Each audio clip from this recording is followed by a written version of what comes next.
warahmatullahi wabarakatuh. Perkenalkan, nama saya Michael Andrianto. Saya mahasiswa jurusan Matematika semester 3 Fakultas Sains dan Teknologi Universitas Islam Negeri Sumatera Utara. Jadi, di video kali ini saya akan menjelaskan materi mata kuliah Akhlak Tasawuf yang berjudul Integrasi Tasawuf dan Sains Epistemologi. Baiklah, langsung saja kita masuk ke dalam video penjelasannya. 1. Integrasi dalam sejarah Islam. Dalam sejarah Islam ditemukan seorang ahli astronomi, ahli biologi, ahli matematika, dan ahli arsitektur yang mumpuni dalam bidang ilmu-ilmu keislaman seperti tauhid, fikih, hadis, tafsir, dan tasawuf.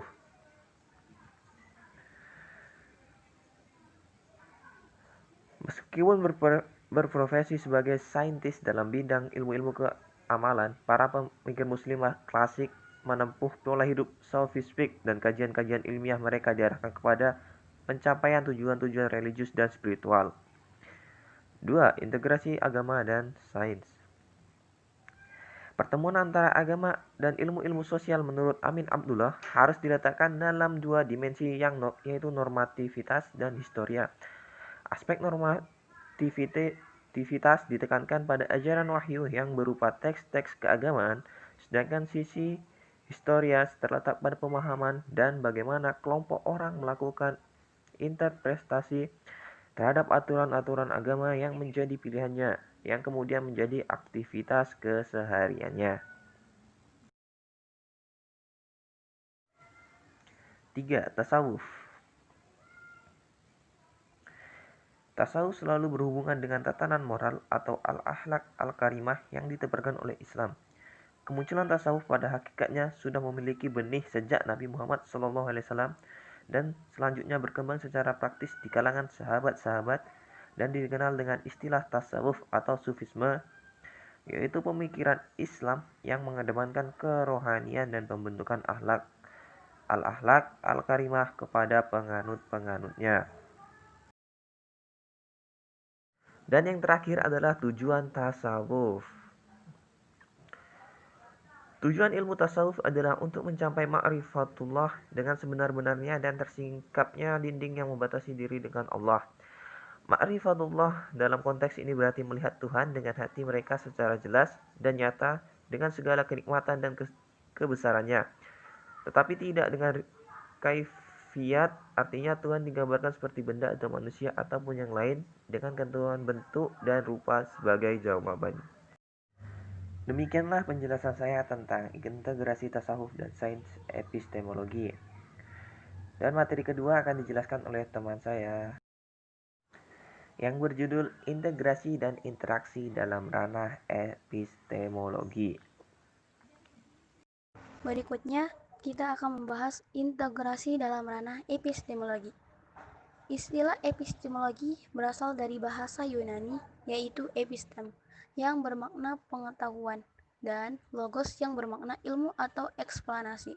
Sehingga epistemologi merupakan teori pengetahuan dan dimaknai dengan cabang filsafat yang membahas pengetahuan dan pembenaran.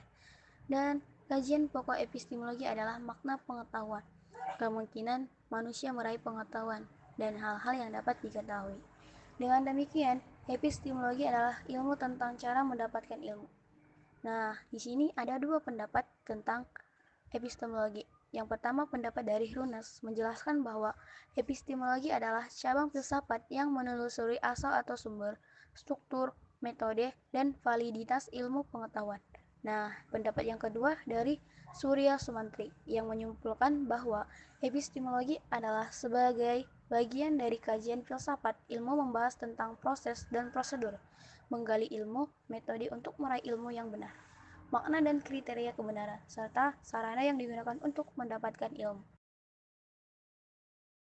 Kajian ilmu alam mengandalkan metode observasi dan eksperimen yang disebut dengan dalam epistemologi Islam sebagai metode tajribi.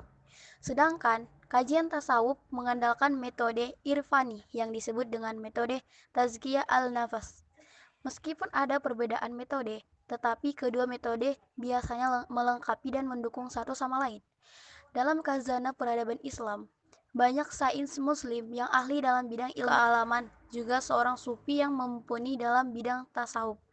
Sebagian sufi memanfaatkan metode irfani untuk mendapatkan pemahaman mendalam mengenai dunia metafisik dan dunia fisik, atau seperti mineral, tumbuhan, hewan, dan manusia. Dari perspektif Islam, kesucian jiwa manusia menjadi syarat utama untuk memperoleh ilmu secara langsung dari sumber asalnya, yaitu Allah Subhanahu wa taala yang diketahui memiliki sifat Al-Alim. Berikutnya, kita akan membahas interaksi dalam ranah epistemologi. Epistemologi juga dimaknai sebagai cabang filsafat yang membahas pengetahuan dan pembenaran. Dan kajian pokok epistemologi adalah makna pengetahuan. Kemungkinan manusia meraih pengetahuan dan hal-hal yang dapat diketahui. Dengan demikian, epistemologi adalah ilmu tentang cara mendapatkan ilmu. Nah, dari aspek saintis muslim, meskipun lebih banyak mengedepankan metode tajribiyah atau observasi dan eksperimen dalam mengembangkan ilmu atau ilmu-ilmu alam, tetapi perlu mengambil metode tasawuf dalam menemukan ilmu kebenaran, di mana kaum sufi mengedepankan metode tazkiyah an-nafas atau penyucian jiwa dengan melaksanakan berbagai ritual ibadah termasuk zikir serta melakukan praktik iridayah dan mujahadah. Dalam perspektif Islam, kesucian jiwa manusia menjadi syarat pertama untuk memperoleh ilmu secara langsung dari sumber asalnya, yaitu Allah Subhanahu wa taala.